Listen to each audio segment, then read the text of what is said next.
네, 지금 한 달여 만에 코스피 지수가 5천에서 6천 선으로 뛰었고 조금 더 시간을 넓혀본다면은 불과 8개월 만에 지수가 3천 선에서 6천 선까지 2배가 올랐습니다.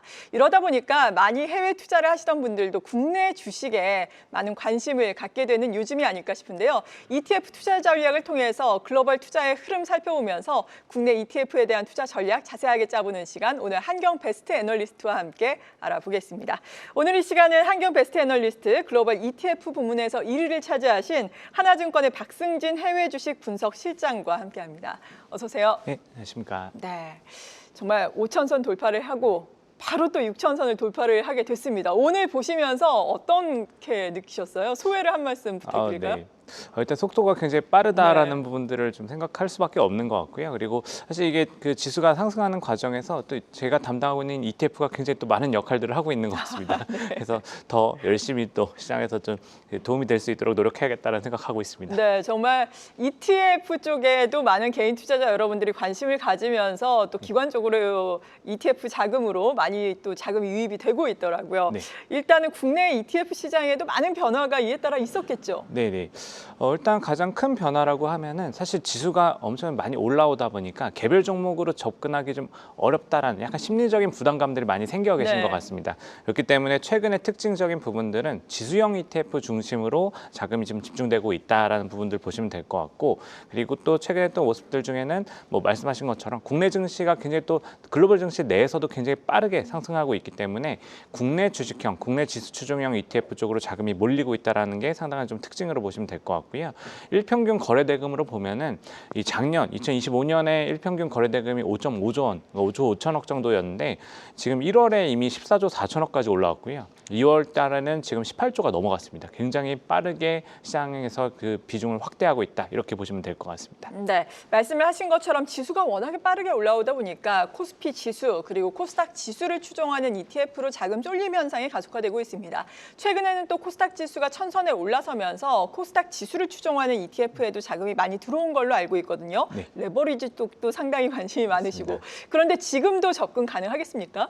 네, 일단 뭐 말씀하신 것처럼 지금 올해 연초 이후에 가장 자금이 많이 들어온 종목이 이 탑5를 살펴보면은 이 코덱스 코스닥 150 ETF가 5조 2천억이 들어오면서 가장 굉장히 아주 압도적인 2위랑 좀 상당히 좀 차이가 큰 ETF라고 보시면 될 것 같고요. 뭐 3위가 이제 2조 가까이 들어왔던 이 코덱스 코스닥 150 레버리지입니다. 그래서 일단 이 코스닥 쪽에 이제 자금이 많이 들어오고 있는 상황인데, 일단 주가가 지금 레벨상으로는 지수가 많이 올라오긴 했는데 전체적으로 보면은 이게 실적 상향 기대가 계속 다 동반되고 있는 상태입니다. 그래서 사실 절대 레벨의 상승 부분의 좀 이제 뒷면을 보면은 저희가 이제 가장 쉽게 볼 수 있는 PER 기준으로 좀 밸류에이션을 좀 살펴보게 되는데, 이 밸류에이션 기준에서는 PER이 여전히 한 10배 수준 내외에서 좀 움직이고 있기 때문에 실적 기반으로 여전히 밸류에이션에 대한 부담감들은 그렇게 높아지진 않았다라는 부분들 함께 보시면은 추가적인 상승 여력에 대한 기대치들을 이어갈 수 있다, 이렇게 말씀드릴 수 있을 것 같습니다. 네, 국내 투자자들의 투자 성향을 보자면은 위험을 좀 안고서라도 리스크를 안고서라도 나는 고수익을 추구한다, 이런 분들이 상당히 많잖아요. 네네. 이에 따라서 해외에서도 뭐 특정 종목의 레버리지라든지 뭐 세배를 추종하는 ETF 많이 인기가 있었는데 네. 국내에서도 이제 자본시장법 개정안을 발표를 했잖아요. 네. 국내에서도 뭐 종목을 추종하는 몇 배 ETF라든지 네. 그리고 레버리지, 인버스 ETF에 대한 기대감이 상당히 큰데 어떤 변화가 구체적으로 있겠습니까? 일단 뭐 말씀하신 것처럼 뭐 작년 하반기부터 어떻게 보면 이제 원달러 환율이 굉장히 많이 상승하다 네. 보니까 또 여러 가지 요인들을 분석하는 과정에서 이 국내 투자자들, 그러니까 서학개미들이 미국의 주식들을 많이 사고 ETF들을 많이 사면서 발생한 현상들을 좀 이유 중에 하나로 저희가 발견을 했었고요. 추정하는 부분들을 좀 방어하기 위해서 저희 우리나라에 상장된 상품 경쟁력을 좀 높이고자 하는 이런 시도들이 좀 나오고 있다라 보시면 될 것 같습니다. 뭐 말씀하신 단일 종목 레버리지 ETF가 가장 또 대표적인 부분으로 보시면 될 것 같고, 이 종목 같은 경우는 사실 미국 기준이랑 이제 유사하게 2배까지만 일단 상한을 좀 제한하는, 뭐 네. 이미 지금 기존 시장의 지수, 아까 이제 코스닥 레버리지도 2배까지 지수를 추종하는 레버리지 ETF들은 있었지만 개별 종목에 대해서도 이 2배까지는 좀 허용을 해주겠다 이런 움직임으로 보시면 될 것 같고요. 사실 이거 외에도 완전 액티브 ETF라던가 이제 커버드 콜이 좀 더 다양해질 수 있도록 뭐 옵션을 조금 더 다양하게 만드는 이런 형태의 좀 정책들이 바뀌고 있다라고 보시면 될 것 같습니다. 네, 그렇다면 말씀하신 것처럼 단일 종목에 예를 들어서 뭐 삼성전자, SK하이닉스, 현대차의 2배를 추종하는 ETF가 시장에 나온다면은 시장에 미치는 영향은 어떻겠습니까? 일단 지금 시장 분위기들을 생각하면은 저희가 삼성전자, 하이닉스 대표적으로 이 가장 그 시장을 끌고 있는 종목들에 기반으로 하는 이 단일 종목 레버리지 ETF가 먼저 나올 수 있을 거라 보고 있고요.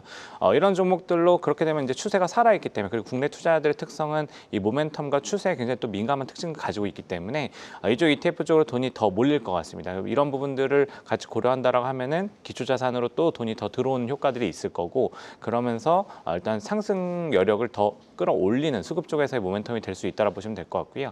다만 약간 또 리스크는 이게 네. 시장이 또 반대 방향으로 전환이 됐을 때 좀 변동성을 좀 키울 수 있다. 이런 그렇죠. 부분들은 좀 조심할 부분들이 좀 될 수 있을 것 같습니다. 네, 유동성이 더 유입되면서 유동성 장세에 힘을 보탤 수 있겠지만 변동성 확대는 주의를 해야 한다라고 말씀해 주셨습니다. 그리고 앞서서 저희가 중요하게 또 다뤘던 것이 3차 상법 개정안에 대한 표결인데요. 네. 이에 따라서 관련된 뭐 자사주가 많은 종목군이라든지 금융, 뭐 증권 ETF는 어떻습니까?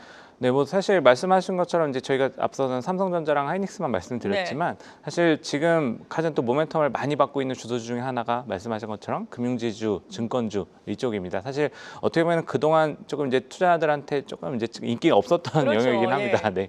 그리고 사실 수급 쪽에서도 항상 또 이제 약간 조금 이 모멘텀들이 비어 있는 듯한 이런 움직임들이 많이 나왔던 종목들이고 특히 이제 개인 투자자들이 그렇게 많이 접근하지 않았던 종목들인데 말씀하신 것처럼 이 상법 개정안, 그러니까 자사주에 대한 부분들 자사주 소각에 대한 부분들, 뭐 배당에 대한 부분들, 주주 환원 정책들에 대한 기대치들이 굉장히 좀 크게 확산이 되고 있기 때문에 이 개정안이 통과가 됐을 경우 이미 물론 기대치들을 반영했기 때문에 순간적으로는 일부 좀 새로운 현상들이 좀 나타날 수는 있겠지만은 구조적으로 리레이팅이 되는 부분들은 좀 중장기 관점에서 저희가 좀 살펴봐도 되지 않나라고 생각하고 있습니다. 네, 지금 미국에서는 엔트로픽발, 뭐 혼란과 또 모멘텀이 동시에 작용을 하고 있는 것 같은데 아무튼 AI발 산업 지형의 변화가 계속해서 주가의 변화로도 또 촉발이 되고 있는 상황입니다.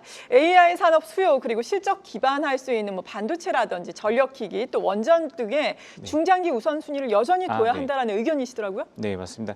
이게 사실 저희가 이제 기본적인 틀에서는 네. 이 AI 산업이 성장한다라는 부분 의견에 대해서는 모두가 다 동의를 하실 겁니다. 그럼요. 네, 그렇기 때문에 사실 지금 이 소프트웨어 기업들부터 해서 이제 변동성이 커지는 이유는 이 안에서의 경쟁 구도 그리고 또 진입 장벽에 따른 판단의 이 괴리가 좀 발생하면서 나타난 현상이기 때문에 이 모든 것의 가장 기초가 되는 이 산업 성장에 대해서 그러니까 어떻게 보면 필수 소비재라고 재료라고 할 수 있는 이 반도체나 전력 같은 경우는 기본적인 수요를 계속 끌고 갈 수가 있기 때문에 어떻게 보면 가장 안전한 선택지가 좀 될 수 있다라고 말씀을 드릴 수 있을 것 같고요. 뭐 이런 과정들은 저희가 국내 증시에서도 이 증시 상승으로서 저희가 보고 있는 부분들이기 때문에 뭐 글로벌 전반에서 포트를 가져가실 때도 가장 기본적인 주요 코어 포지션으로 좀 살펴보실 필요가 있다라고 말씀드릴 수 있을 것 같습니다. 네, 지금 이러한 이슈 때문에 미국이 좀 등락을 거듭해서 이제 3대 지수가 약간 지지부진한 고점에서 횡보라든지 약간 조정 양상을 나타내고 있잖아요. 미국 증시는 조정 시에 또 유망하게 매수 관점에서 접근이 가능한지 미국에 대한 의견은 어떠세요? 미국도 사실 지금 뭐 여러 가지 변수들이 많습니다. 뭐 말씀하신 것처럼 지금 뭐 AI부터 시작해서 사실 정책에 대한 불확실성도 있었고 그리고 또 지금 이 밸류에이션부터 해서 여러 가지 이슈들이 좀 많이 이렇게 많이 지정학적까지 더해져 있는 상황인데 사실 이런 관점에서 저희가 이제 중장기 관점에서 보면은 사실 이게 지수 단에서는 확산의 그림으로 이익 추정치들이 이익 모멘텀들이 좀 확산되고 있다는 개념을 보시면 될 것 같고요. 그동안 2023년 이후에 AI 산업 테마가 뜨면서 빅테크 중심, M7 중심으로 굉장히 또 실적 모멘텀들이 집중이 됐었는데 지금은 이쪽은 조금씩 내려오고 있고 나머지 업종들이 올라오는 과정들이 있습니다. 그래서 사실 지수 단에서는 이 빅테크들이 조금 주춤하는 모습들이 나오기 때문에 지수의 상승폭은 조금 제한될 수 있겠지만은 실제로 이 종목군에 대한 선택에 따라서 이 순환매 그리고 또 자금 유입의 좀 변화 부분들 이익 모멘텀이 좀 교체되는 부분에서는 충분히 수익을 낼 수 있는 기회들이 여전히 많이 남아 있다라고 보시면 될 것 같습니다. 네, 그리고 잠시 후면은 우리 시간으로 오전 11시에 트럼프 미국 대통령의 국정 연설도 예정이 돼 있는데 여기에서 뭐 관세 이야기도 나오고 있고 나올 수 있고 여러 가지 정책과 관련된 이야기도 나올 수 있잖아요. 네. 이것과 관련해서 관련해서는 어떤 점을 주목을 해봐야 될까요? 사실 관세 관련해서는 지금 스탠스 굉장히 강경하게 좀 보여주고 있는 부분들이 재확인 되겠다라고 생각을 하고 있고요.